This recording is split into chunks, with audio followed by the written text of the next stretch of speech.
उन्होंने जो tweet KIA है, जो कहा है, इस तरह से असं आहे की स्टँडअप कॉमेडी करण्याचा कोणालाही अधिकार आहे, पण स्वातंत्र्याचा स्वैराचार करण्याचा अधिकार कोणालाही नाही आहे. खरं म्हणजे कामराला हे माहिती पाहिजे की महाराष्ट्राच्या जनतेने 2024 साली कोण गद्दार आहे आणि कोण खुद्दार आहे हे दाखवून दिलेलं आहे.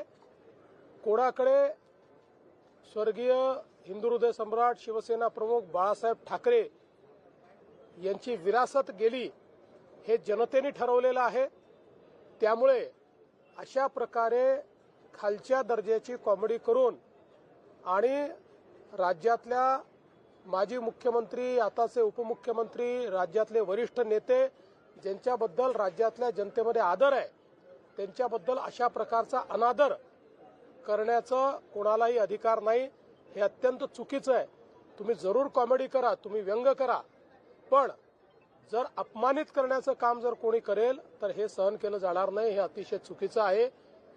कामरांनी माफी मागितली पाहिजे आणि ते जे संविधानाचं पुस्तक दाखवत आहेत त्यांनी जर संविधान वाचलं असेल किंवा संविधानाची त्यांना जर माहिती असेल तर संविधानानेच सांगितलेलं आहे की स्वातंत्र्याचा स्वैराचार करता येणार नाही, दुसऱ्याच्या स्वातंत्र्यावर तुम्हाला अतिक्रमण करता येणार नाही.